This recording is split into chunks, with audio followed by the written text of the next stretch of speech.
Assalamualaikum warahmatullahi wabarakatuh.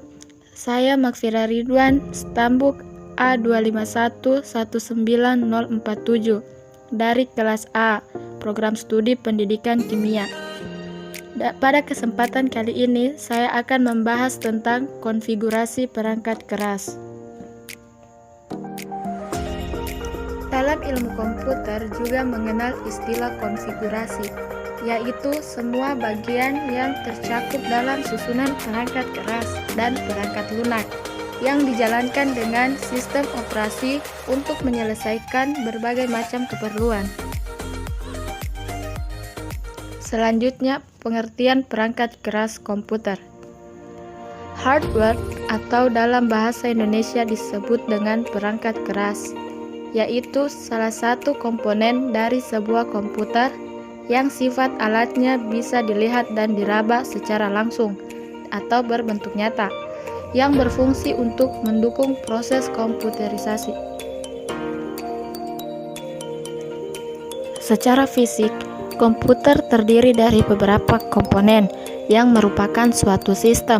Sistem adalah komponen-komponen yang saling bekerja satu sama lain dalam membentuk satu kesatuan. Apabila salah satu komponen tidak berfungsi, akan mengakibatkan tidak berfungsinya proses-proses yang ada dalam komputer secara baik. Elemen perangkat keras berdasarkan fungsinya terbagi menjadi 4. Yang pertama, input device atau unit masukan. Unit ini berfungsi sebagai media untuk memasukkan data dari luar ke dalam suatu memori dan prosesor untuk diolah guna menghasilkan informasi.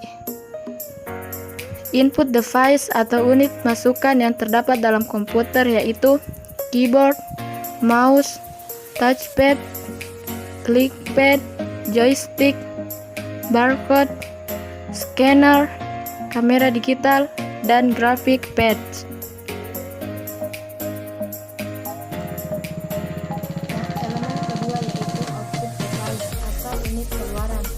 Berikut beberapa contoh perangkat keras yang termasuk dalam unit keluaran, yaitu monitor. Monitor adalah salah satu jenis soft copy device karena keluarannya adalah berupa signal elektronik. Dalam hal ini berupa gambar yang tampil di layar monitor. Yang kedua, printer. Printer berfungsi untuk menghasilkan cetakan baik berupa tulisan maupun gambar.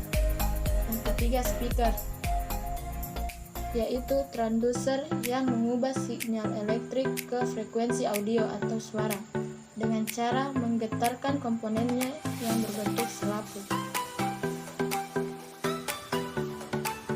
Elemen ketiga yaitu process device atau unit pemrosesan. Yang pertama yaitu power supply untuk mengkonversi listrik dan menyediakan aliran tetap listrik untuk komputer.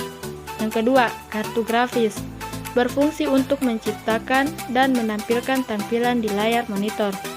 Ia biasanya tertancap pada slot di papan utama CPU komputer.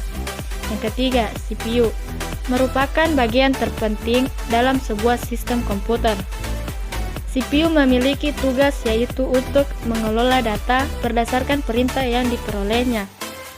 Yang keempat, motherboard, adalah tempat berbagai komponen elektronik saling terhubung, seperti hard disk, RAM, prosesor, kartu grafis, dan perangkat keras lain yang dihubungkan.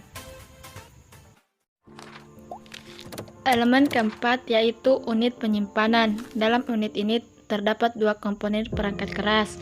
Yang pertama, hard disk adalah salah satu perangkat keras komputer yang berfungsi sebagai tempat penyimpanan data sekunder. Di dalam hard disk berisi piringan magnetis. Data yang disimpan dalam hard disk tidak akan hilang ketika tidak diberi tegangan listrik. Dalam sebuah hard disk biasanya terdapat lebih dari 1 piringan magnetis untuk memperbesar kapasitas data yang dapat ditampung. Yang kedua, RAM, berfungsi sebagai tempat penyimpanan data-data yang penting yang dibutuhkan CPU dengan cepat untuk diolah menjadi informasi. Elemen terakhir yaitu unit tambahan. Dalam unit tambahan terdapat dua komponen perangkat keras komputer yaitu modem, berfungsi untuk melakukan proses modulasi, yaitu proses menumpangkan data pada frekuensi gelombang pembawa ke sinyal informasi atau pesan agar bisa dikirim ke penerima melalui media tertentu, seperti kabel ataupun udara, biasanya berupa gelombang sinus. Yang kedua, kartu suara, berfungsi untuk mengeluarkan suara dan merekam suara. Pada awalnya, kartu suara hanyalah sebagai pelengkap komputer. Namun sekarang, kartu suara sudah menjadi perangkat wajib di setiap komputer. Demikian pemaparan materi dari saya mengenai konfigurasi perangkat keras. Semoga apa yang ada di dalam video ini bisa bermanfaat bagi kita semua. Sekian dan terima kasih. Saya ucapkan wabillahi taufiq wal hidayah. Wassalamualaikum warahmatullahi wabarakatuh.